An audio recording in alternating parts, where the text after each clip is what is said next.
Everybody, and welcome to our work session for Tuesday, February 17th. First item on our agenda is the CIRSA elected official training. I'll turn it over to staff.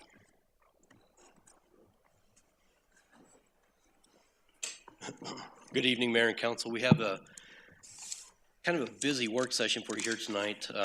Two items on the work session agenda. First, we're going to have a quick, 60-minute training session from CIRSA. And then we're going to jump into some East Side storm sewer discussions. Before we get into the East Side, I'm going to turn it over to our Safety and Risk Manager, Kurt Bodette, to introduce Sam Light from CIRSA, and we'll go from there. Good evening. I'd like to introduce Sam Light, who's the Deputy Executive Director and General Counsel for CIRSA.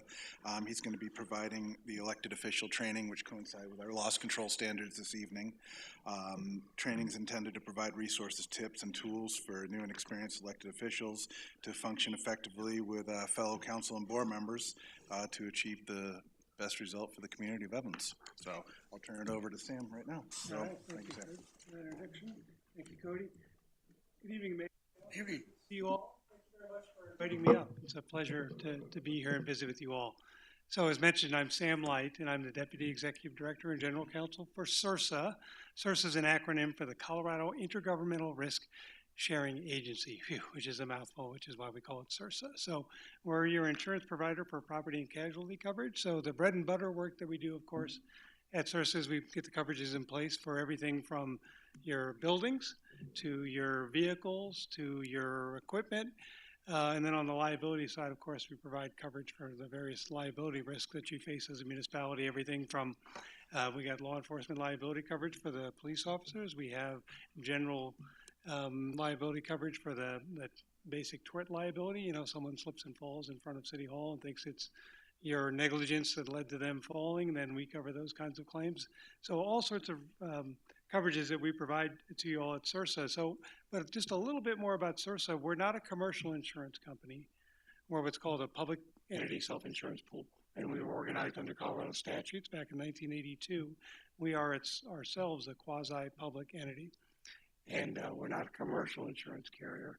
Our only book of business, our only insureds, is insuring Colorado cities and towns and affiliated entities. Things like how regional authorities, those types of things. To give you a sense of our size, we have 295 members in the pool. We insure about 90% of the cities and towns in the state of Colorado. So that's almost all the small, almost all the small to mid, and almost all the mid to large, but not the really, really large. So for example, the Denver or the Colorado Springs of the world are not a member of the CIRSA organization. You can learn more about CIRSA at www.cirsa.org, but I brought a couple of handouts with me. One of them is CIRSA at a Glance, which is the first handout in the materials that I put at your places that tells you a little bit more about CIRSA. So we are a pool. We are a member-owned organization. We thank you for your membership in CIRSA. You've been a member, participant in our property and casualty insurance program since 2020, and we value your membership. As a publicly owned organization, it makes our philosophy around risk management, I think, different than the commercial carriers. And to kind of illustrate that point, just as you all, as the governing body, right, are doing what you do locally to protect the interest and assets of the city as an organization, we aggregate that up on behalf of our members. And our only two interests at CIRSA are the interests of the member as a member and of the pool as a whole. Right? And since we're owned by our members, controlled by our members, we share, I think, a common philosophy around risk management, that proactive risk management, right, is helpful to protect public assets. And so among the resources that we provide that are different than commercial carriers, we provide training at all levels of the organization. I and our executive director and my associate counsel just happen to do trainings for elected and appointed officials. But we have training opportunities at all levels of the organization through our risk control department. So those resources are there for you as a member to use as much or as little as desired, but we encourage our members to use those. Many of our services are free to our member organizations. But tonight's an opportunity to talk about liability and governance best practices at the governing body level of the organization. So, and I'm going to need a little bit of IT help because my slide is not advancing. Yeah. What's that? Yeah. Yeah, thank you. There we go. By doing that, right? Okay, thank you so much. All right, sometimes it takes someone other than me to wake the thing up. All right, so what we're going to talk about is what I've organized my presentation around what I call suggestions for success or suggestions for risk management at the elected official level. I'm going to touch on liability principles, but I've really organized it around suggested best practices for you all as council members and as a council, right, to help you succeed individually and collectively as council, and additionally help you reduce risk for yourselves and for the organization. So the topics that I'll touch on, we're going to talk about fiduciary responsibility a little bit. We'll talk about transparency requirements and some risk issues we're seeing there at CIRSA, mostly a little bit about open meetings law and open records issues as they affect you all as elected officials. We'll talk about organizational structure and liability, briefly about ethics and personal conduct, and then finally, just given the time we have, I just want to get quasi-judicial decision-making on your radar. We do a separate training on that. I'm happy to come back and do that. I want to explain some of the unique dynamics of that. So I do have to make one or two disclaimers for my presentation. First is, though I am an attorney, this, of course, is not an attorney-client discussion. This is a training exercise only. And then second, I want to make our time together as useful to you all as possible. So if you have questions as I go through my material, please feel free to ask questions. But my second disclaimer is that I do have a really good radar for what I call the live one. So again, feel free to ask me questions.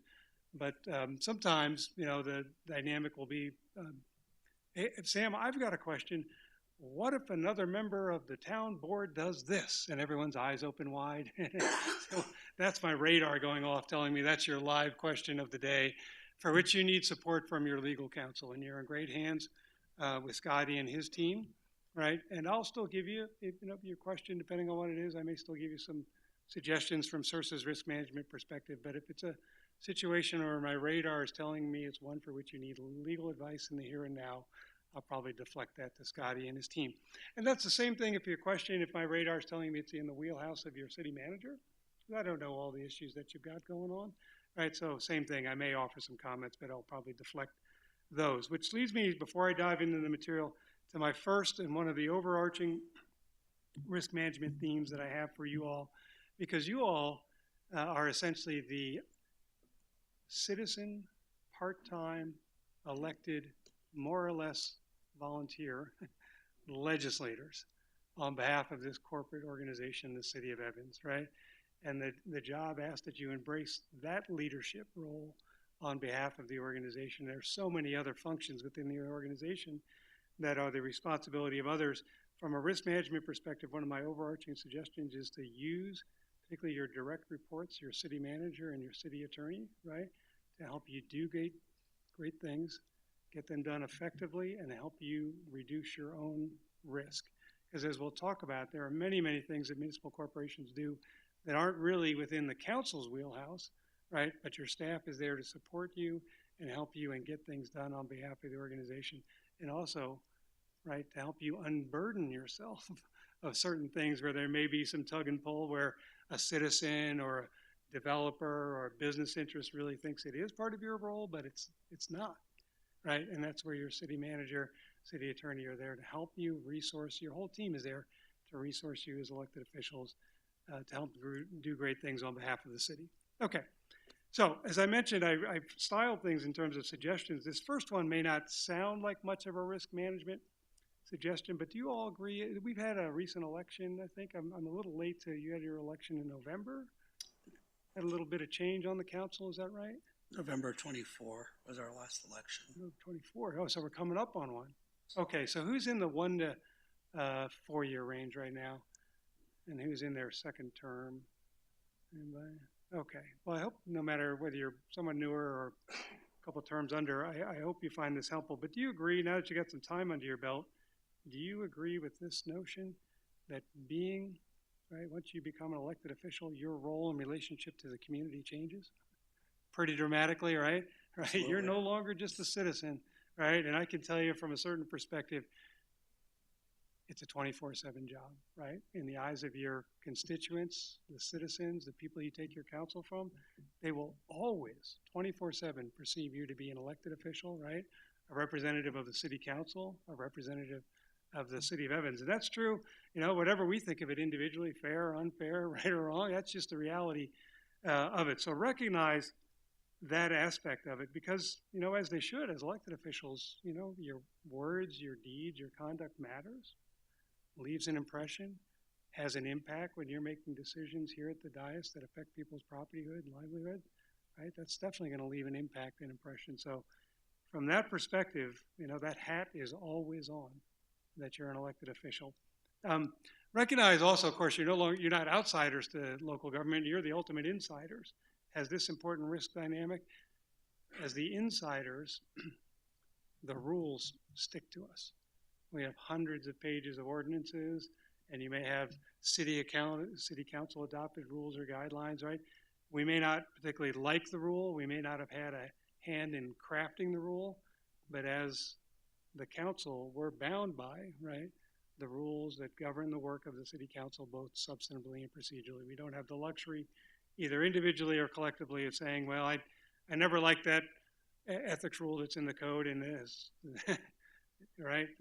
If it's a legislative rule within your power to change, we can change it, but only through the proper process. So we have to be cognizant of the fact that the rules do stick to us. We have to recognize that in a legal sense, we're fiduciaries of the organization, right? The way the attorney in me would define that is the fiduciary responsibility under law is the legal obligation to put the interests of the organization that we serve as a fiduciary, the city, and the public interest above all other interests, above our own personal interest, right?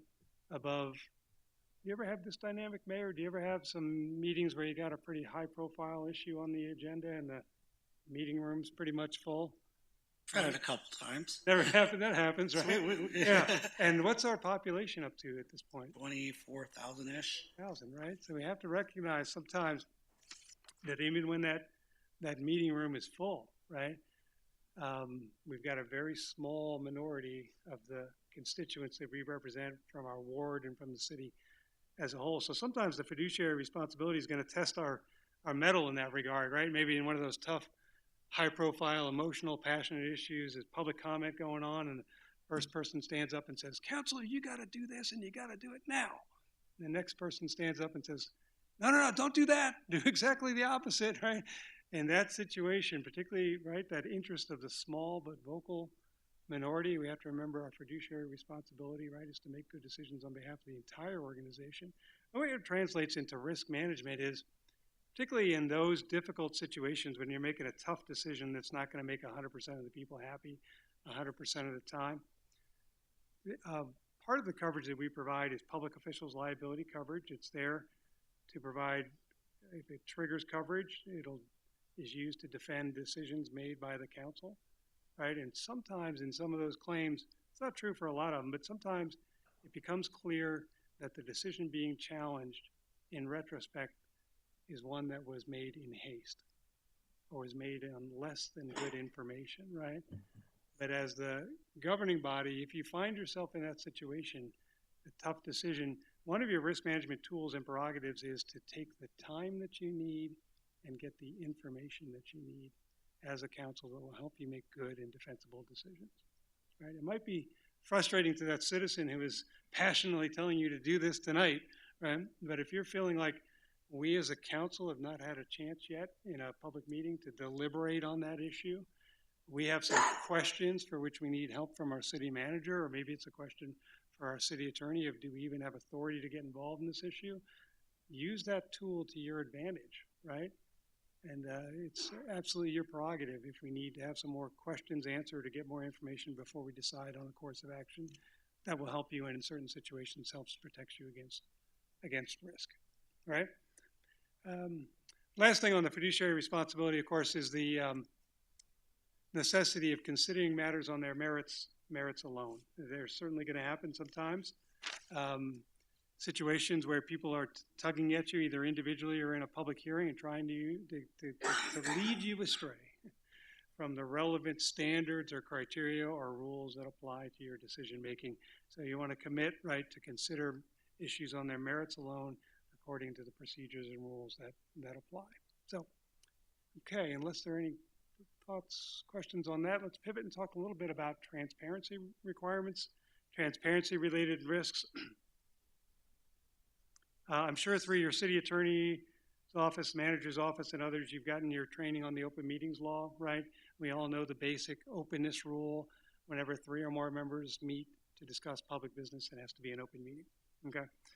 Recognize also, of course, that council can only take action at a duly called public meeting for which an agenda has been posted in advance. Keep in mind, in our world at CIRSA, it truly is a rule of 3. 3 or more council members want to have a discussion of public business that has to be open to the public. A one-on-one meeting is okay.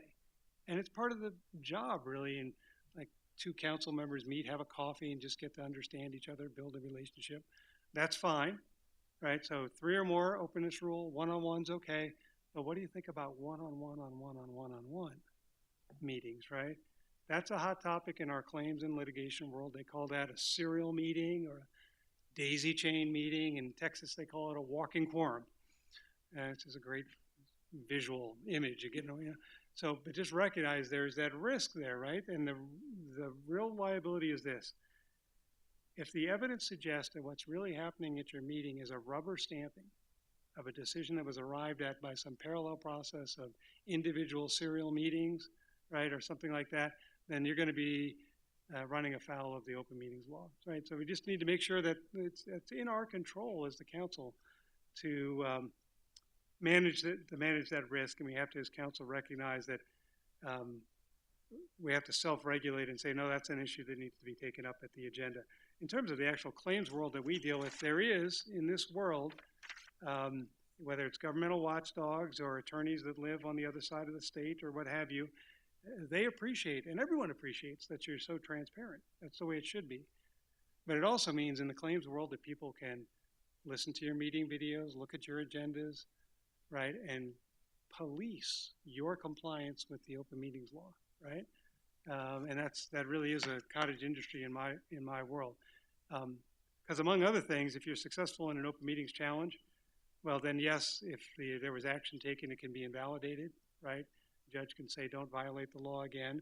But what a claimant might really want is the attorney's fee award that goes with it, right? Successful plaintiff is entitled to their attorney's fees. We always thought it was unfair in defending these that we weren't necessarily awarded our attorney's fees in defending against an unsuccessful claim, but that's the world we live in, right? So we need to be cognizant of that as well. Okay.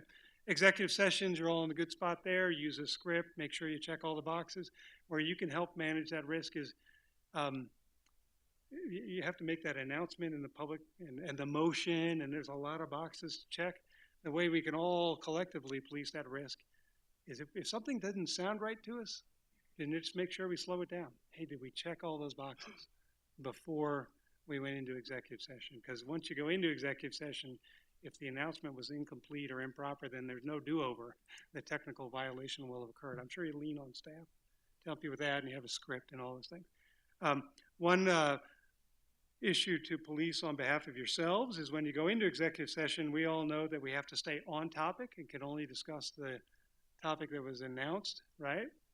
So we help to self-police in that, and any one of us should feel comfortable if we're straying off topic to say, no, that's not part of our discussion. We need to save that for another time. And then as fiduciaries, recognize that it's our responsibility to protect the confidential information of the city as determined on this issue by the city council, right? So if we vote to go into executive session, and even if you voted against going into executive session, and even if you can't stand the item that's being discussed in executive session, have to recognize that as fiduciaries, it's our obligation to protect the confidentiality of those discussions, right? And I think a good tool around that is maybe ask yourself before you break from executive session, maybe it's the mayor or someone else leading the discussion, we say, okay, before we leave executive session, of all the confidential information that was discussed during this executive session, which information, if any, leaves the room and who's our spokesperson? And then we as the council are all on the same page about what our commitment is to confidentiality, because nothing can take the wind out of your sails quicker internally among the 7 of you if one of us disagrees and is sharing that confidential information, right, contrary to what the others thought, right? So that's an important dynamic of managing confidential information. Okay. Do you all have city-assigned email addresses? You probably do, right? Already. Okay, so you want to use those. We all recognize that under the Colorado Open Records Law, right? Well, backing up just a second, we all know that a meeting, for purposes of that meeting statute, can be a meeting whether it's convened in person, electronically, right, or by telephone. So that's why staff has trained you on the fact that in using email, it's a great tool, but you don't want to use email, right, for discussions among 3 or more members of the council of the merits or substance of pending public business, because that's how you can inadvertently walk into an open meetings problem, is when you're using email to have a meeting, right? So that's why staff will say, please don't hit reply all, or if you have any questions, direct them to me, the manager, and I'll help keep an eye on this to make sure we're not having any open meetings problems, right? But apart from the open meetings issue, make sure we understand that the beginning point under the Colorado Open Records Law is that the correspondence of elected officials is by and large a public record. Not your private correspondence view, right? The correspondence that relates to the discharge of your duties as a public official or that concerns public funds can be made subject to disclosure under the Open Records Law, right? So keep that in mind. There are certain exceptions, but just recognize that when the clerk contacts you and says, hey, we got an open records request, and among the things being requested are the open meetings, the emails of the council members, right? Then if it's within the scope of the request and it's not some information that's subject to non-disclosure, then it's our obligation to provide that information. That's why using your city-assigned email address is helpful. It helps staff do you ever get core requests for council emails? Okay, you may get them. Staff can help you manage that, right? So be careful of that. Now, beyond the open records issue, recognize that in my world, our SRSA claims world, that the scope of civil discovery is an even broader net than the Colorado Open Records Law. So an email that may not even be subject to disclosure under the Open Meetings Law could be subject to disclosure in discovery and litigation for a claim, right? And having lived through some of those moments, it all leads me to this, that as public officials, you want to be circumspect and cautious in your use of any kind of electronic communications, because sometimes the risk exposure around a claim or the value or just the view of a claim can rise or fall on sometimes even just a few ill-advised electronic communications, right? So we need to be careful of that as well. My takeaway, I guess, is don't say in an email as a public official anything you wouldn't want to say in a public meeting or read in the newspaper or in my world have read back to you in a deposition. So email is a great tool, but not for everything. My second handout to you all explains a little bit more of the risk and the rules around the Open Meetings Law and the Open Records Law around use of email, together with I take full ownership for my suggested do's and don'ts. If you have any other questions about appropriate use of email, check with your manager and your legal team, and they'll give you some support and advice on that. Okay, let's pivot and talk about organizational structure and liability.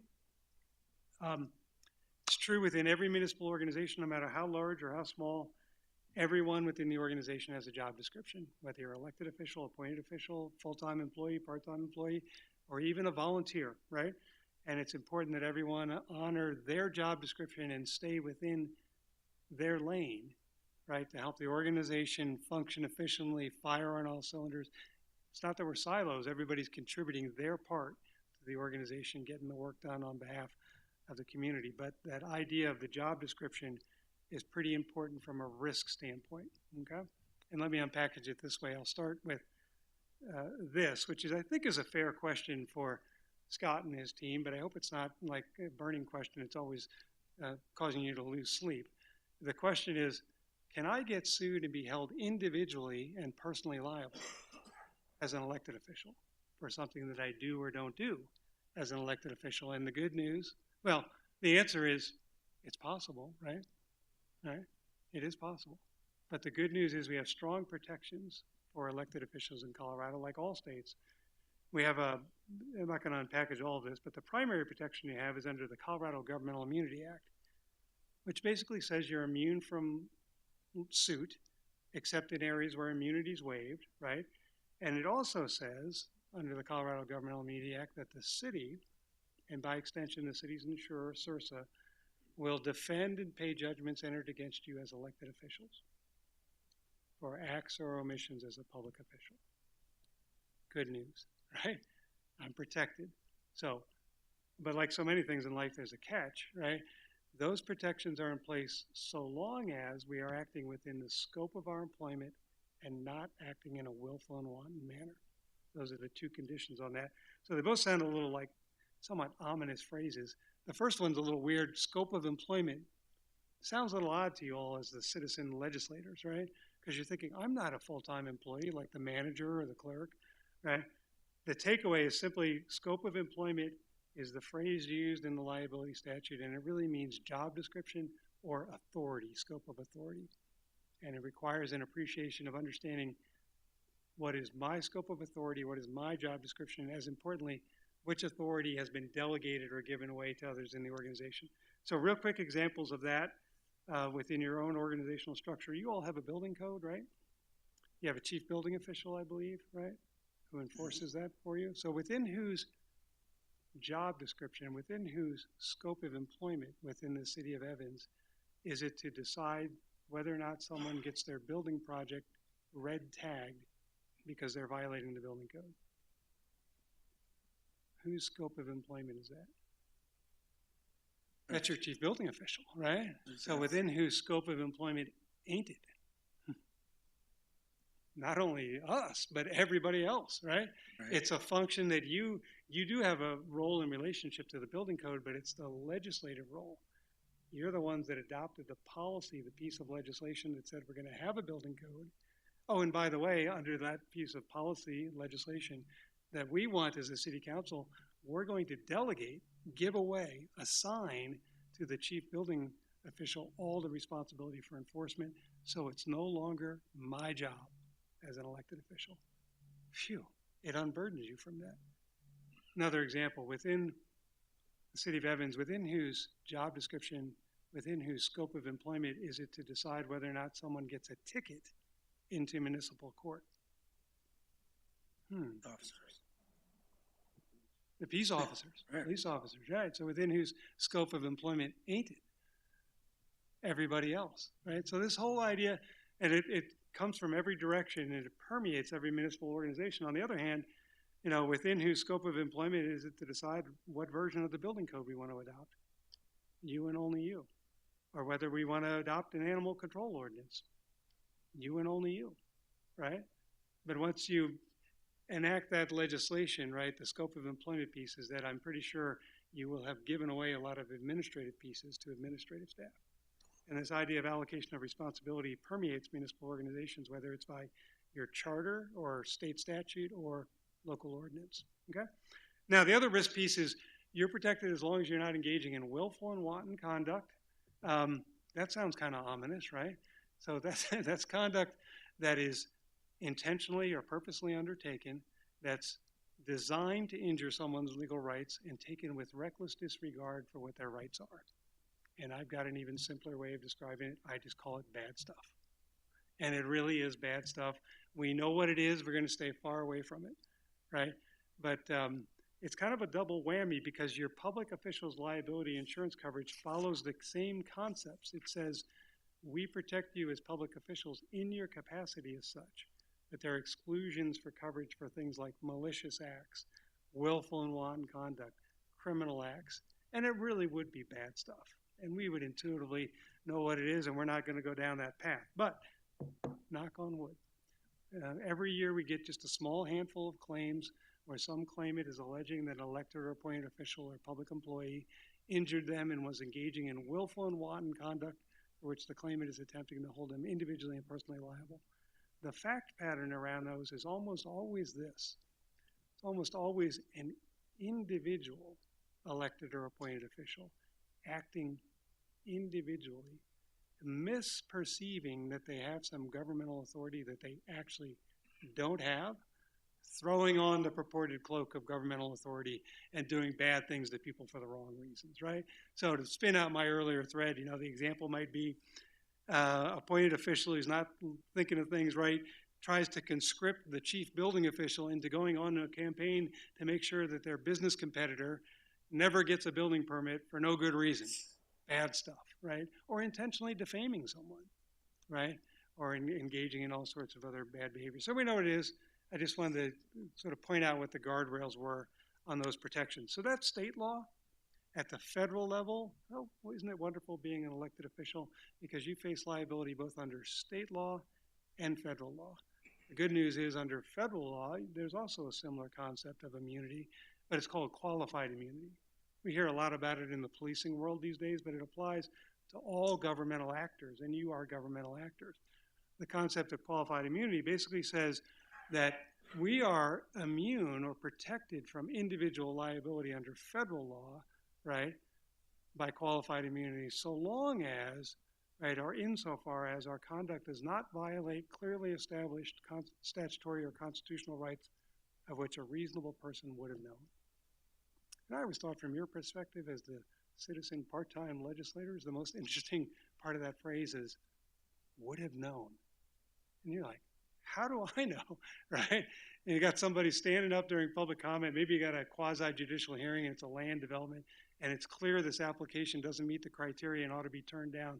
But in a last-ditch effort to save their application, the applicant representative stands up and says, if you turn down my application, I'm going to sue each and every one of you for federal civil rights violation. And you're like, how do I know whether this has any, So that's going back to my earlier, that's take the time. If you need a little pause there and talk to Scott or manager, are we on thin ice? Are we in a good spot here, right? Because you were never asked, right, to know all the ins and outs. Civil rights liability is so complex and nuanced, right? But if you ever find yourself in that situation where it feels like this is getting a little risky, right, then take that time to understand your options, pros and cons of certain courses of conduct, and that'll help you make great defensible decisions. So that's my, a little bit of that was kind of Grim Reaper. I'm sorry about the concepts of being individually and personally liable, but here's the silver lining. Don't let the fear of liability drive decision making. If we know as a council that we're making the right decision through a fair and defensible process, applying the appropriate standards, right, then you're going to be just fine, and don't stray the course just because someone's threatening suit. That's what these protections are about. A question. Yes. Is qualified immunity, it's an umbrella that protects, because when we think of that, we do think police. Is it an umbrella that has all government entities under it as under its protection, or does it end up kind of siloing per specific department? It applies, just to keep it simple, it applies broadly to any governmental actor as a potential defense against civil rights liability. Mm-hmm. Okay, so it's not available for sort of federal regulatory risks if you've got, Clean Air Act or ADA issues or something like that. But these risks that you face around discretionary decisions that lend themselves to some type of constitutional claim, like violation of due process, violation of equal protection or First Amendment rights, right? There has to be well-established law that suggests that what you're doing is contrary to someone's rights. And that's where your legal department comes in, and they're going to have either a yellow or a red flag at the ready, right? If we're going down the road of something where, look, it's clear that if we go down this path, I'm going to borrow an example. And I love this because it didn't involve a Colorado entity or a CIRSA member. It's our good friends in New Mexico. And I'll give you an example of qualified immunity. So the city council, they had a cantankerous public citizen who would show up during public comment. And after a certain point in time, they got tired of listening to this person. They didn't like what the person was saying, so they threw him out of the public meeting. What do you think? First Amendment liability? It would come as that, yes. Yeah, the question becomes, do I have qualified immunity? Like, could I be held personally liable for that, or did we individually and collectively as a council violate that person's civil rights by throwing him out of a public meeting just because we didn't like the viewpoint that they were expressing, right? So in a qualified immunity defense, we might assert that, but the courts look at that and would say, well, isn't there already well-established law within the 10th Circuit or at the U.S. Supreme Court level that already says you can't throw someone out of a public meeting, right, solely because of the viewpoint of what they're expressing? And the answer is yes. So on summary judgment in that type of claim, we'd most likely not be able to get out of the claim on qualified immunity. I guess where I'm coming, the lens I'm coming, my lens is from if qualified immunity were to be, I'm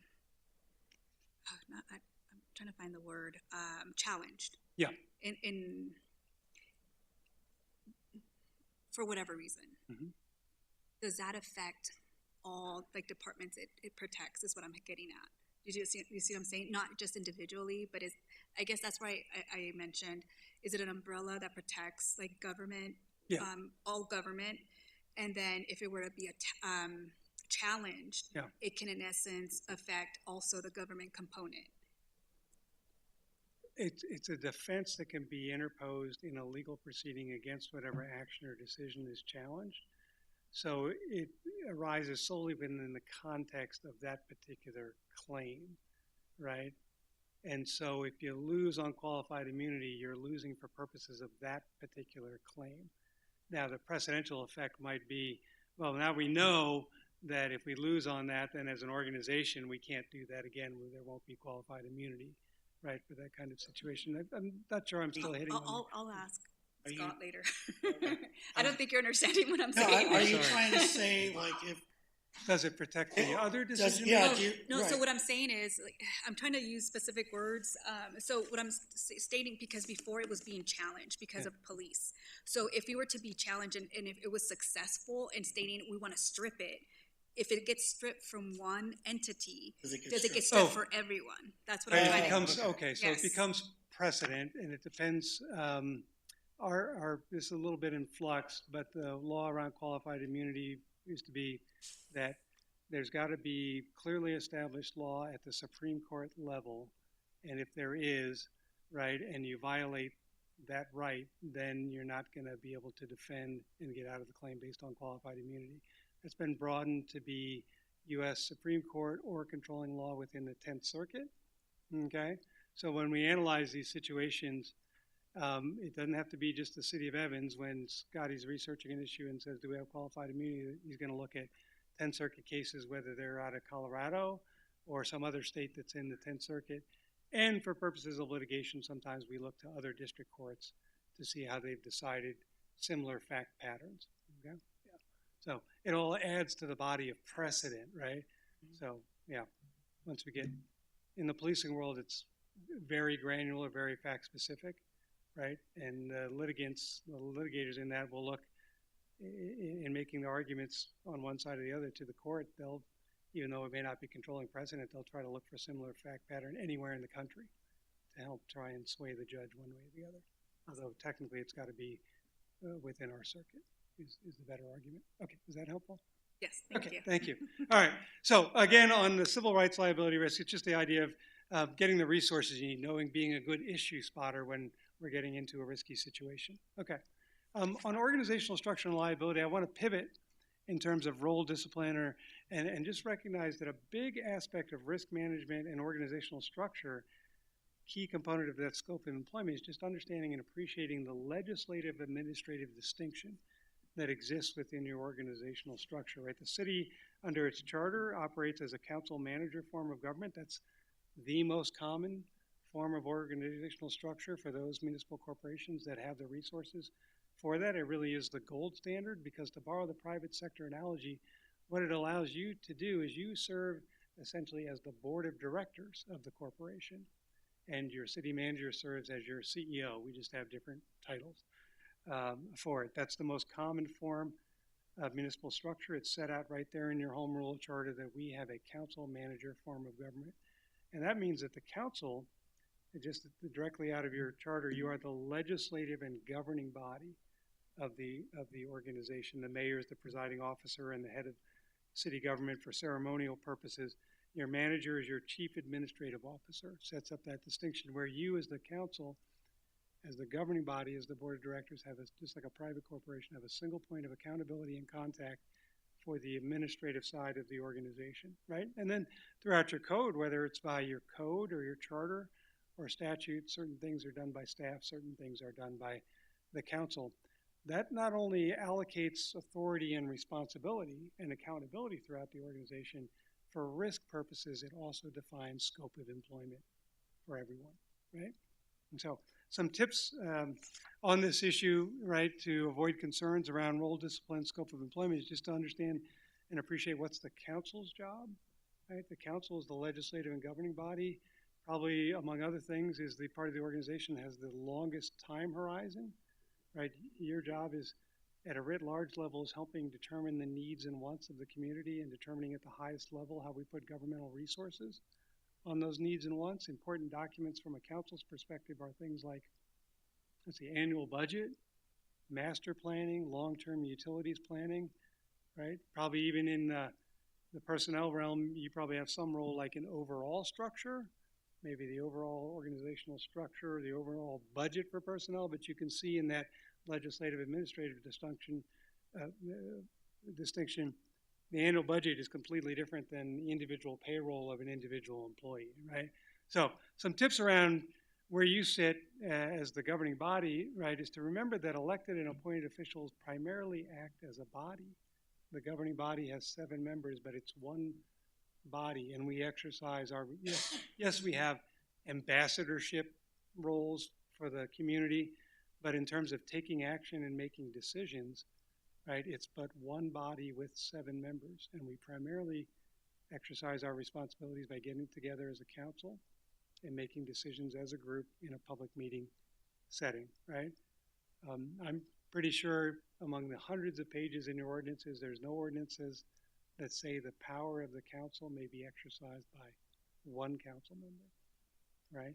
Now, it's true that each member holds 1/7 of the power, but it doesn't mean I've got 1/7 of the power and darn it, I'm going to go out and use it, right? It's we, the council, and I'm sure Scotty, hopefully I'm not speaking out of turn for Scotty, you have the most protections when you're doing your work collectively in this room. There's additional privileges that attach, legislative privilege, quasi-judicial privilege, when you're doing your work collectively. So you want to approach your role, your job description in terms of we, not I, right?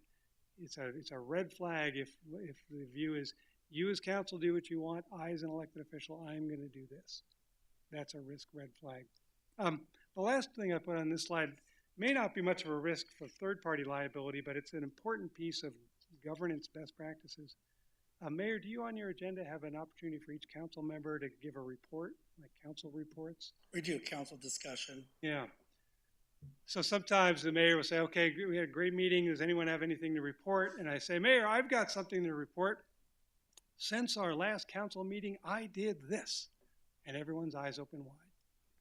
May never be a third-party liability risk, but it's a wise council that's attuned to that question about, what are our norms of conduct? What are our understandings about how we individually purport to act on behalf of council in between meetings? And the reason I mention it is because I've actually had claims around this, and I feel it's much better for you to all, as best you can, be on the same page and supporting one another around, because you're already busy enough. And then when you raise your hand to do something extra in between meetings, we want people to be supported and not have it devolve into a dispute or, at worst, a potential claim situation regarding those kinds of activities. Okay.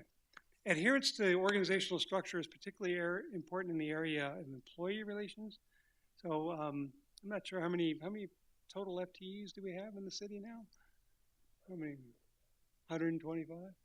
And how many employees are directly supervised by the city council? 3. 3 direct reports, a City city manager, city attorney, municipal judge. I will tell you from a risk management perspective, what a great place to be from where you sit as a part-time citizen policymaker legislator, right? Because that's what it said in the ballot box. It said legislator, right? Council member, visionary, leader. Didn't say HR manager, right? And it's tough enough for the professional full-time HR folks to keep up with all the liability risks because employment practices liability is as pervasive as the air we breathe. So you want to embrace that idea that you have unloaded through your charter all responsibility for supervision of employees to the city manager and supervisors below the level of city manager. It's even embraced in your charter. There's a section there about the relationship of the council to the administrative service, right? That says you deal with the administrative side of the organization through the city manager, and council members do not give orders to employees, right? So it's not that, administrative matters are completely hands off, but want to make sure, as elected official, yes, if you have a question about an administrative issue or need to get information, you can do that, but you want to make sure you do it through the proper channels to avoid potential disempowerment of your supervisors or entanglements, or worse yet, right, exposing yourself to some liability situation, okay? So be careful of that. Whether it's and I'm not naive around these issues. Before I joined CIRSA, I did what Scotty did for about 25 years, and I know that there can be pressures around these issues. Sometimes a citizen maybe is frustrated or angry with an interaction they had with an employee at City Hall, and who do they want to call and complain to? Their elected official, right? But if some citizen comes to you and says, that employee you have, that's Sam Light, he's a terrible employee, you need to get rid of that person, what do you want to do with that? Direct them to the city manager. Go over here and say, I just want to pass on what I heard from a citizen, and the city manager is going to say, and you're going to give him some grace when he says, I got it, because he's got it. It's his responsibility, right? And going more to the claims risk, so much of the employment practices claims risk can be around who knew what when, right? So you really want to embrace the idea that it's not my job as the elected official, right? Or if it comes from inside, maybe, hey, psst, can I talk to you about my boss, right? What's our response to that? No. Hey, we love and appreciate our employees here at the City of Evans, but I as a council member and we as a council member, we do not get involved in personnel matters at that level. I would encourage you to talk to your supervisor or HR or the city manager, and they'll take care of it for you, right? And then you go to the city manager again and say, hey, I'm going to unburden myself of this because you got it, and they're responsible. You might have some involvement again at the high level, like the overall personnel budget. Do you review and approve the personnel policies? Yeah. But in my claims world, once in a while there's been a situation, some employment claim, where the claimant, to everyone's surprise, had some allegations that certain facts related to the claim were actually within the knowledge of an elected or appointed official, which caused us to have to interview that elected official, or worse yet, depose them because they were a material witness in the employment practices claim. I've never had an elected official who gotten snared in a personnel matter that was in litigation ever come back to me at CIRSA and say, hey, after we took their deposition, said, hey, that was a lot of fun, let's do it again. Right? So you want to unburden yourself from that. Same thing with administrative stuff as well, right? So with regard to administrative stuff, make sure you establish in collaboration with your manager, your management team, a process. We want to, as the ambassadors, you want to be eyes and ears, but you have to be careful and make sure that we recognize that if it's an administrative matter, it goes to our city manager. And your city manager can be your point of contact for helping get accurate information, helping you get things done. But you have to be careful. As council, you want to embrace what I call processes in place. It's absolutely true that some of the work you do is in setting policy and passing ordinances ends up creating baskets where there's winners and losers, where some people will not like the process you adopted, will not like the rules adopted. But the solution for that is not to allow yourself to be conscripted into an attempted end run around a process or policy that you just worked so hard to put in place. Right? So be supportive of processes in place and use your manager and team, right, to help you run interference if there's some administrative issue that needs a little bit more care and feeding, but really isn't part of your scope of employment, right? So, okay. Last thing is sometimes citizens will come to you and they have this understandable but mistaken view that individual council members, right, have the power to override administrative decisions that a citizen might be frustrated with.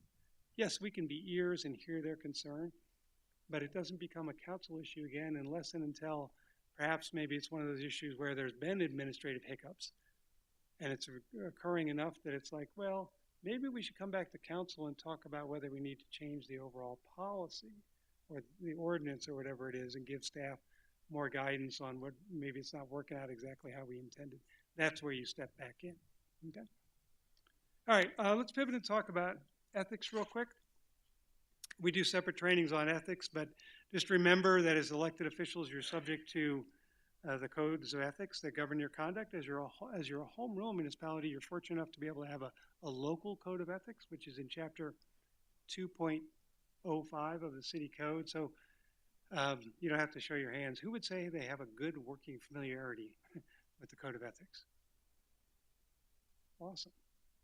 Yeah, because that's your best preparation, is having a good working understanding so that you're prepared to spot issues before they become problems. And you're also then prepared. Do you agree with this notion? Sometimes elected officials can be on the receiving end of an allegation of an ethical impropriety that's like way off the dartboard. Oh, you can't vote on the water rates because you live in the city. Well, that's probably not true, right? But if we know what an interest is, and we know what the expanse or scope of that rule is, then we're prepared, right, to deal with those issues. So just a couple of main things around code of ethics. Make sure we have a good working familiarity with what the conflict of interest rule is. Make sure we always honor our obligation when we have a conflict of interest, right? If council's going to take some action that affects our own financial interest, we have to make a disclosure.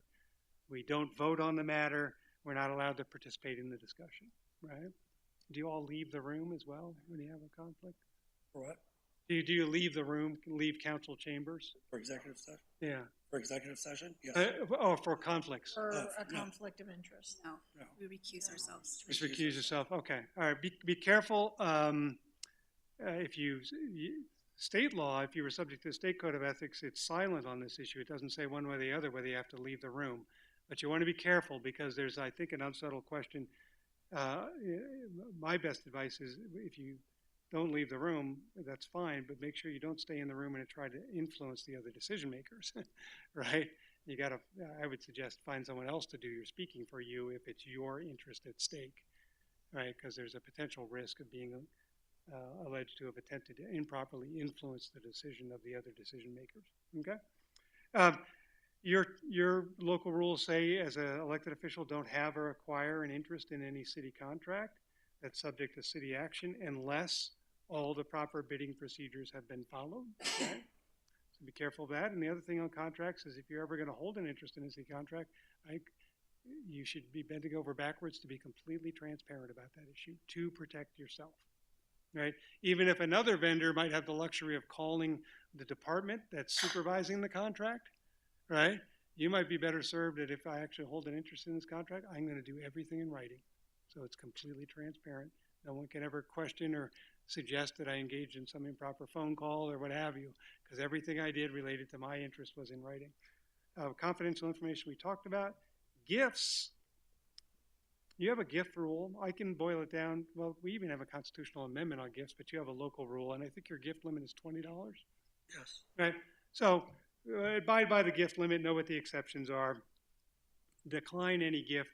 The most practical advice on gifts is if it doesn't look or feel right or smell right in the context, just don't accept the gift. Oh, can we elaborate on that? Yeah. Just because, like, for example, like define gift. Mm-hmm. You know, granted, it's obvious. I give you something. Yeah. But it can also allude, like, for example, as you know, public officials. Sometimes we're like, hey, you can come and sit at our table. Right. Granted, you know, there's no interest there whatsoever. It's maybe it's an award thing of some sort. Granted, there is a value to the tickets. Would that also fall under the gift component? It would for analysis purposes. Yeah, I'll have to rely on Scotty because I didn't have a chance to study whether your gift rules follow the state constitutional amendment or not, or whether you've got something close to it. Like, I'll give you an example. If it were the state constitution that applied, a token of appreciation is fine, right? Remuneration, if you're presenting at a conference or attending a conference on behalf of the municipality, can be okay. Obviously, unsolicited gifts that aren't related to public service are okay, but there's a list of about 12 or 13 things. I don't know how your charter treats all those, so I'd get together with staff and ask them about those kinds of things. Yeah. So, and so much about gifts is the timing, the context, right? Yeah. Last thing on ethics is, do you agree with this notion that sometimes in matters of ethics, perception equals reality and reality equals perception? So whatever your individual analysis is around an ethics issue, I just commend you to look at that as well. Because you may go through the analysis and check all the boxes and come to the conclusion, okay, under our code of ethics, I have no actual conflict of interest. I have no obligation to recuse myself, and I'm going to stay in there and participate. But nonetheless, you get to the meeting room and it still feels like there's a little cloud in the room, right? Or maybe even it's the person sitting back there. Why is she participating in this? I thought she had a conflict of interest. There's this little vibe, right? So in regard to that, I would commend to you there is something above my pay grade. That's the perception issue. But one of the best practices you can use around that is also to be transparent. Even if a disclosure is not required, consider the value of a disclosure, right? If you've done all the analysis, but nobody here knows you've done all the analysis, say, hey, Mayor, before we open the hearing on this proceeding, I just wanted to make a comment because I've heard some rumor or gossip or some suggestion that I have a conflict of interest because of X. I just wanted to assure everyone that actually I don't have that relationship. I have no financial relationship to the applicant or the matter or whatever it is.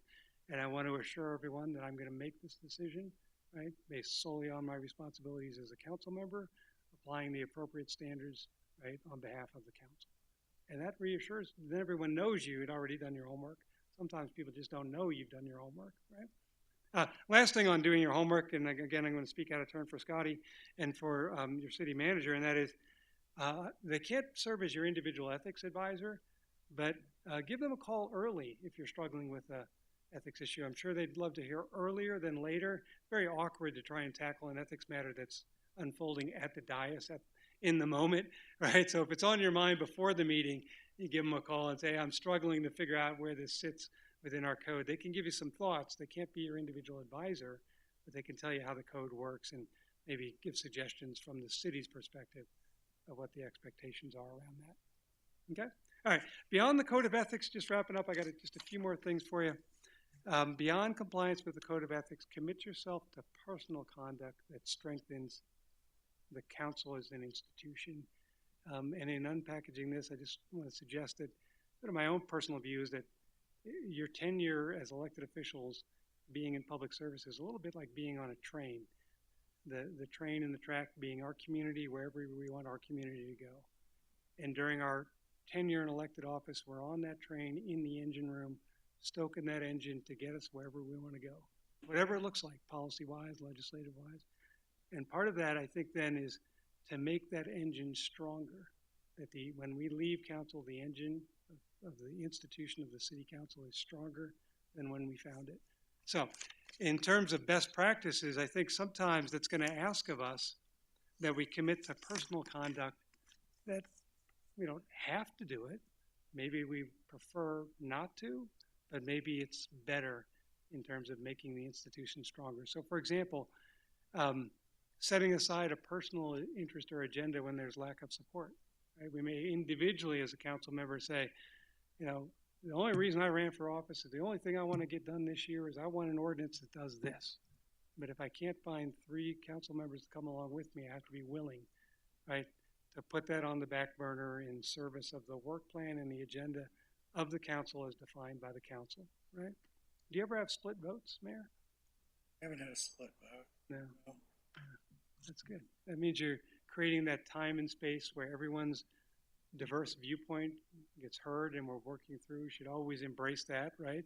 No matter how difficult the issue, our council deliberations are always space where everyone feels like they're heard and appreciated, no matter how much we may disagree on the policy issues, right? But if we ever have an outcome that we voted against or didn't prefer, we have to be willing to accept the fact that the council has spoken. It can give real rise to risk issues. I've had claim situations where somebody on the losing side of a vote couldn't let the issue go and was attempting to relitigate, or worse yet, they were attempting to interfere with realization of the decision. And that created, particularly if it involved third parties, that's a real problem, right? So respecting your code of conduct, your norms of conduct, you have a nice code of conduct document that you as a council adopted. You know, take the time, be selfish about finding time collectively as the group to look at it, say, does it still work for us? Do we still agree on its values? You know, that kind of thing.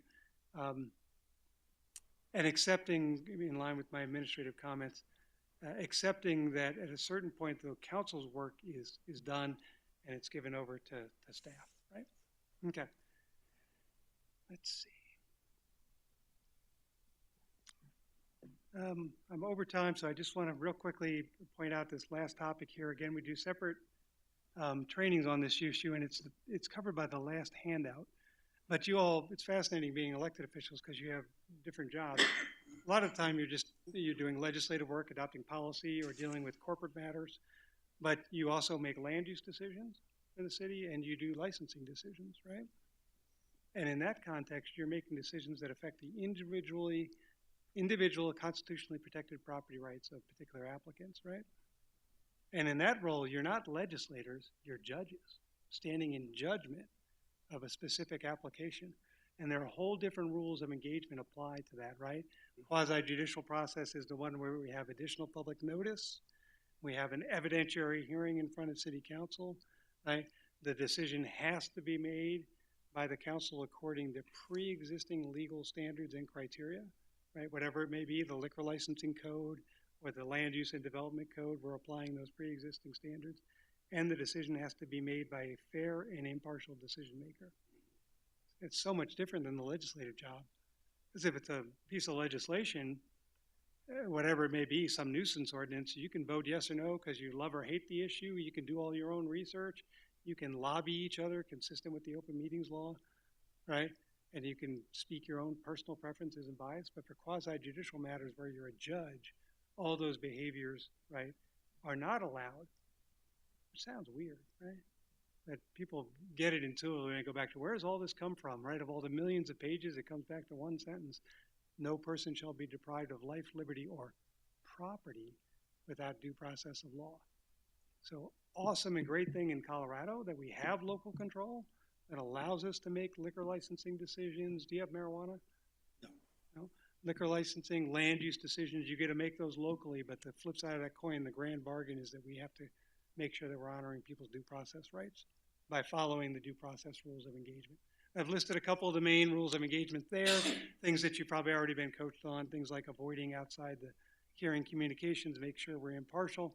The only one I want to emphasize before wrapping up is from CIRSA's perspective, that discussion by the council, your deliberation just before you make a decision, very important magical piece of the hearing, right?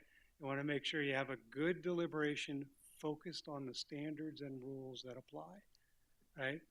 And that's how you get the good defensible decisions, right? You might have a decision.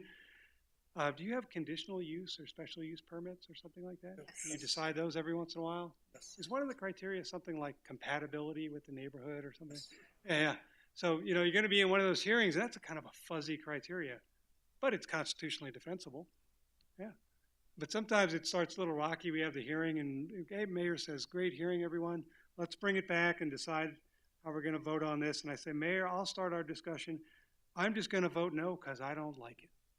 That's a bit rocky, but we'll get there through our deliberations just using what I call on the slide Sam's rule of why. Just test each other as the decision makers. Why is that? Sam, why don't you like it? I'm going to vote no because I don't like it because it doesn't meet our standards. Now we're getting somewhere. Are we done? No. Why doesn't it meet our standards? I'm going to vote no because I don't like it because it doesn't meet our standards because our rules require that this application be compatible with the neighborhood, and I don't think it's compatible. Are we done? One more layer. What fact-based reason is there that it's not compatible with the neighborhood? Well, maybe the staff report and the testimony was, well, the development standards require that everything in that area be of a certain height, and this applicant's requesting a variance to double the height. That's not compatible with the neighborhood. That's why I'm going to vote no. The magical thing that's happened is just through that discussion, you've made a defensible, rules-based, right, set of findings for your impending decision. And that's wonderful to have when your decision gets challenged. Okay, there's more on quasi-judicial at that link and on the handout. Last thing, just some key takeaways to aggregate some things up. Best practices at the governing body level for managing and mitigating risk, right? Just embrace that policy administrative distinction, take the time, get the information you need to help you make defensible decisions, have focused on point deliberations, stay within the scope of employment, embrace process. Do you like process?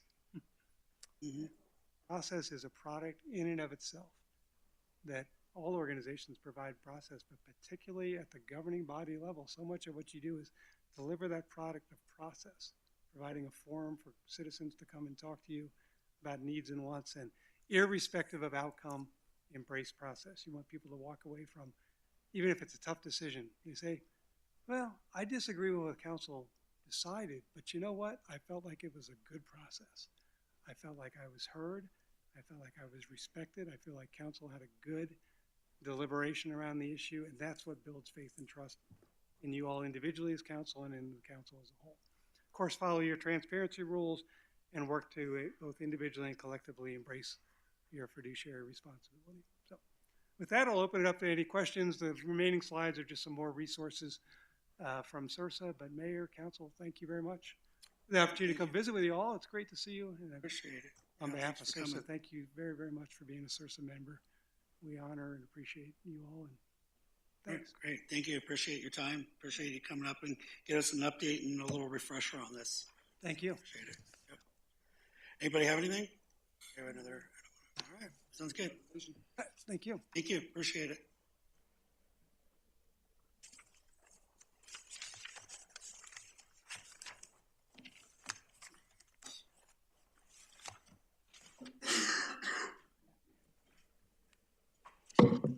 All right, our next item will be the East Side Storm Sewer Project and Stormwater Master Plan Modeling Updates.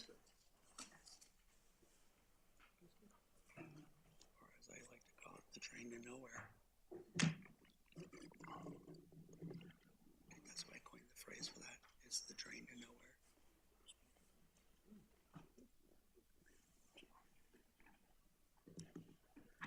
Taxpayer money.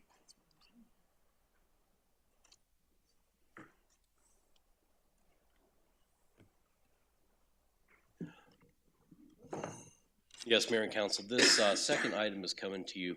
If you go way back to August 20th of 2024, the City Council discussed the East Side Storm Sewer that was awarded to BT Construction at the time. There was a discussion about, at that same meeting, there was a discussion about the State Street Sanitary Sewer. And so a lot has transpired since then. And so what I have asked staff to do is to look into the State Street Sanitary Sewer and the East Side Storm Sewer and see where is the value truly at for the community. Now, as of today, as I'll talk about in my city manager update tonight, but as of today, bids were due back for the State Street Sanitary Sewer so we can continue to move the design of that project forward that will ultimately lead here after design is complete to advertising for construction. Okay, and so that part of the project will upsize an 8-inch main to a 12-inch main. We've talked about that. However, this issue is the East Side Storm Sewer, and if you recall, there was a conflict between the two. So what I've asked staff to do is evaluate the feasibility, if you will, of the East Side Storm Sewer to determine is that the best use of public funds, because essentially, as Shantanu will discuss here in a minute, what that project is doing is building a pipe under the UP Railroad, capping on both ends and burying it until some point in the future we're able to connect that pipe and extend it out to the South Platte River. What Shantanu will show you is that one portion of that extension is $20.6 million. Yes? That is correct. So $20.6 million after the portion is constructed under the UP Railroad. So I've had staff do an evaluation of, is this the best use of public funds? We've done a mini stormwater model to determine where outfalls are needed and what the cost of those outfalls are, and really what this looks like. Does it make sense to pay an annual debt service payment on a project that is built on the railroad, capped, buried for some unknown time in the future when we may be able to extend off of it? Or are there tangible projects throughout the community right now that make more sense as we're paying debt service on the state revolving fund loan?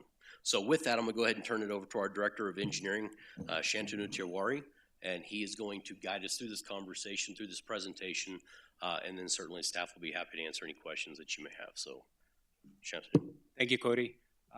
Honorable council members, mayor, city staff, thank you very much for having me here. My name is Shantanu Tiwari. I'm the engineering director. So today we'll be talking about the East Side Storm Sewer and the stormwater project prioritization, along with my colleague Ty Bursky, who's the Public Works and Utilities Director. So for today's agenda, we're going to give you some project background. We're going to talk about finances, project timeline, the latest modeling that Wilson and Company did in 2025, and then the prioritization list and the recommendation from the engineering staff. So as Cody already laid out, the East Side Storm Sewer Project was conveying stormwater underneath the Union Pacific Railroad by 35th Street. However, this project did not provide any immediate benefit to the city. What was happening is we were conveying the stormwater from a certain point to another point underneath the railroad and capping the pipe. Essentially, the stormwater didn't go all the way to South Platte River. And the additional downstream infrastructure that was needed was not planned yet. And the reason because we have so many different maintenance items that we need to focus our attention on, we didn't know when we will have this infrastructure in place. So State Street Sanitary Sewer Project was identified at that time as a project that would provide some benefit to the city immediately instead of the East Side Storm Sewer Project. The differentiation between these two projects are for the East Side project, we were using the SRF funds. However, for the State Street Sanitary Sewer Project, we were using the wastewater funds. So I want to identify the key differentiation between those two finances. Moving on to finances, the SRF fund loan that we received back in 2021, we received $8.6 million from the state, originally earmarked for the 31st Street Outflow Project and the East Side Project. We have used approximately $3.75 million for the 31st Street Outflow Project, and we are left with approximately $4.8 million. And I say approximately because there's a little caveat there. So we do have some minor costs associated with closing of the East Side project, and those are mostly material storage and administrative cost in regards to our contractor, BD Construction. And with state approvals, these leftover funds in the SRF fund could be used for other projects that could benefit the city and the residents. Moving on, I just want to provide you some timeline of the project. So back in August 2024, the East Side and the State Side, both projects were awarded to BT Construction. The construction was delayed because there were multiple factors. We had permitting issues, we had design issues, and we had a couple of other logistical issues. So in October 2024, we started having discussions with BT constructors to pursue that. We will not move forward with the East Side project. And then State Street Sanitary project became our main focus. In December 2024, upon directions from the city manager, we finalized that we're not going to go with the East Side, and we're completely going to focus on the State Street Sanitary project. In May of 2025, before May of 2025, what we realized that the way the contract was awarded to BT Construction for the State Sanitary project, proper procurement protocol were not followed. So we went back to bidding process, and then we awarded the contract to Colorado Civil. What happened that after awarding that contract to Colorado Civil is that we realized that we only had 60% design set. We did not have 100% design set. So again, we put the project on hold to pursue 100% design set for the State Street Sanitary project. Come September 2025, engineering staff contracted Wilson and Company to update the stormwater master plan and then come up with a priority list for the city. Wilson and Company took a couple of months. They came back to us in January 2026, and they completed the master plan update and modeling, and then provided us with a stormwater CIP ranking. And then that brings us to today, February 2026. We're having this work session, and then upon direction from the City Council, we'll engage with the SRF staff to relocate funds that we have available to us. So Wilson Company Stormwater Modeling, September 2025 to January 2026. So what Wilson and Company reviewed? They reviewed the 2016 Stormwater Master Plan, that was conducted by Miller back in 2016. They gathered information from staff and public. They looked at urban low spots. They also looked at floodplain storage. So the question is, why did we do it? We did it because we wanted to see the flood. We wanted to reduce the flood risk. We wanted to look at the infrastructure sizing. We want to be compliant, and then also to add immediate value to the city. And then at the end, we also wanted to have a CIP list that we can focus our attention on. So based on that, the Wilson and Company came up with this list. So as you see on the left-hand side, I have the table representing the projects, their respective ranking, and their respective 2025 construction cost. And on the right-hand side, I have the map showing the locations of those respective projects. So if you look at 37th Street outfall, it's more than $25 million, 23rd Avenue outfall, close to $5 million, Liberty, and Liberty Draw and 35th Avenue outfall, more than close to $5.5 million, 17th Avenue outfall, a little more than $6 million, and then 35th, a little more than $13 million. So based on this memo from Wilson and Company and further discussions with the engineering staff and with Public Works staff, we focus our attention on the 23rd Avenue storm outfall system. So what we have here is few phases of the 23rd Avenue storm water outfall system. So if you look at the left-hand side, we have the map of the project site, and on the right-hand side, we have the table displaying the different phases of the project. So if you look at the bottom left and bottom side, phase 1 is 49th Street crossing, channel or pipe, and a roadside ditch. So this phase alone is divided into two sub-phases. Phase 1A, that consists of a grass channel or a riprap channel, and then phase 1B consists of having a 120-inch diameter pipe that takes the stormwater from the intersection of 49th Street and 23rd all the way to South Platte River. So for those two sub-phases, we have two different costs because, material costs.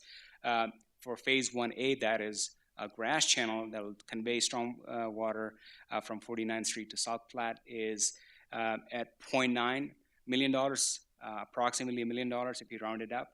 But if you look at phase 1B, the cost associated with the 120-inch diameter pipe is approximately $2.5 million. If you look at phase 2 of this project is Prairie Ridge Pond repairs.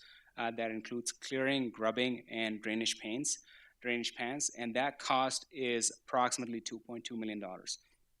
And I'm saying approximately in front of every cost because these are preliminary cost estimations done by Wilson Company for our study. Final phase of this project is the overflow channel that will connect the Prairie Ridge Pond B to the intersection of 49th and 23rd. And the cost associated with that phase is approximately $300,000. So if you look at two different costs, what I want to display is if we were to go with a channel from 49th Street all the way to South Platte River, if you add all those construction costs, at the end of the day, that cost would be close to $3.5 million. Versus if you have a 120-inch diameter pipe from 49th Street all the way to South Platte River, that cost is $4.9 million. So as we have seen in the past in previous slides, the SRF funds that are available to us at this point are $4.8 million. So if we were to go with a channel from 49th Street to South Platte River, it gives us a cushion of approximately $1.5 million that could be used for construction management, that could be used for additional easement requisition, or contingency purposes in construction costs, because as we know, construction costs go up year by year. The other main point that I also want to emphasize, if you look at the picture on the left-hand side, is either we go with a channel or a 120-inch diameter pipe that would also alleviate the flood risk on the west side of 49th, because that cost also includes cost of roadside ditch that will convey stormwater from the west side to the intersection of 49th and 23rd. So I just wanted to bring that to your attention. Is everybody following what he's saying there? There's Yeah. two separate Yeah. projects, but there's Yep. 3 phases each. Okay. Thank you. I have a question. Sure. Well, let's wait for the questions to the end. Let him continue with this for time constraints. Moving on with engineering staff recommendations. So engineering staff recommends that we proceed with the 49th Street intersection with a grass or riprap channel to the South Platte River. And again, I want to break down the costs associated with these different phases. So phase 1A, again, I want to remind that phase 1A is a channel that will convey stormwater from the intersection to the South Platte River. Phase 2 is repairs to the Prairie Ridge Pond. And phase 3 is pond to 49th Street overflow channel that would connect the intersection to the pond. That brings us the total construction cost to approximately $3.4 million. We assumed a 10% contingency of approximately $340,000.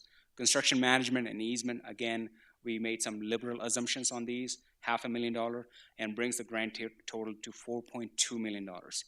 The available SRF funds we have is 4.8, and the difference is $600,000.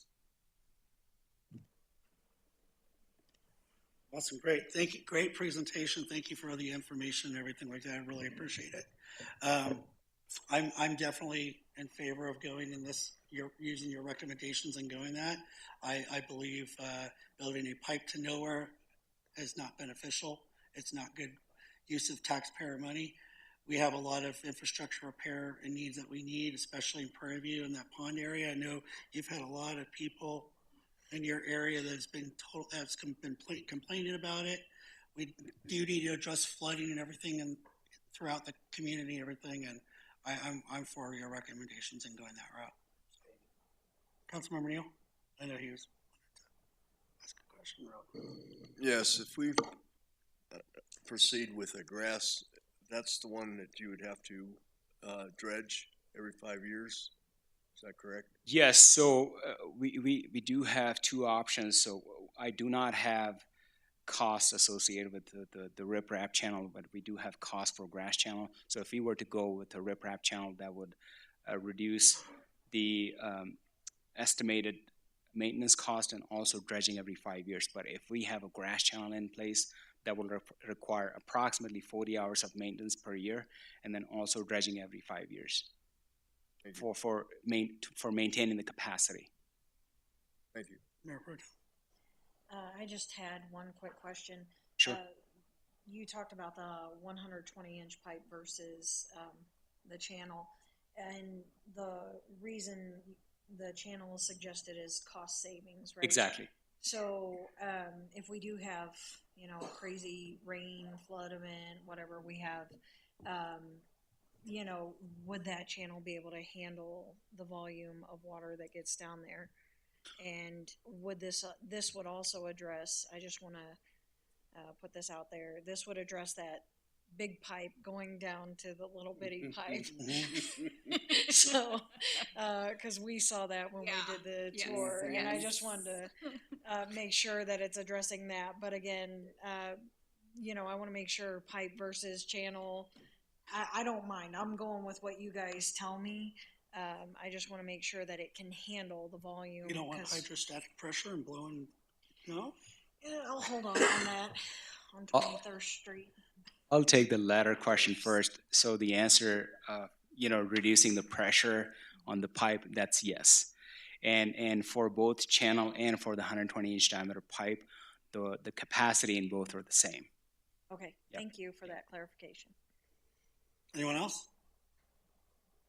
I just want to clarify too that if we did go with a pipe, that would also require additional maintenance in the future, right? As far as Yes. yeah, so it's not that the pipe is maintenance free and the channel will require maintenance, but maybe a little bit less. Okay. Exactly. The pipe, you're absolutely right. The pipe would require some sort of clean out from anything that's coming into the pond or out of the pond that could possibly get hung up. Councilmember Johnson, you said you had something? I was going to ask that as well, but I just wanted to say, yes, I am for doing this instead. And it's also ranked 2, like the second highest. So I think it's appropriate with the amount of money that we have to go that direction. I think this will definitely help especially because we've had in the past weather that has flooded our area, especially Evans. And so if we can mitigate those things and be proactive, let's do it. So I believe,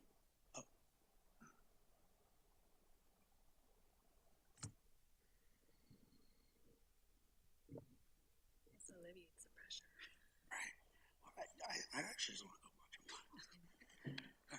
I just Go want ahead, to grab your attention just quickly. So the yellow arrow that's been showed here, this is the location of the roadside ditch along 49th Street that will capture all the stormwater here and then convey it towards the intersection, and then ultimately that will get to South Platte River. Yeah. That's part of the project. Yes. It is, yes. And this cost is here in both in phase 1A and then phase 1B. Awesome. Great presentation again. I think Thank you you. got, staff has its direction from council and Little comment or a question. Do we currently own most of the easement to this?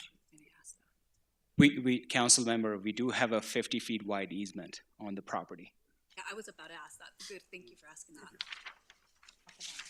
Yeah. great. Yeah. Well, thank you. Appreciate it. So I will proceed with council's direction to pivot. We'll continue having conversations with SRF, and then I'll bring back a resolution for the city council to formally terminate the BTC contract that was approved in 2024, and we'll just keep this project moving that way. I will have an update in the city manager's update that talks about another East Side project that we've been awarded federal funds for here recently, so we can and that will produce if we're able to get that one done, that will produce tangible results immediately rather than burying a pipe and capping the ends. So that'll be a better project to mitigate localized flooding on that side. So Perfect. All right.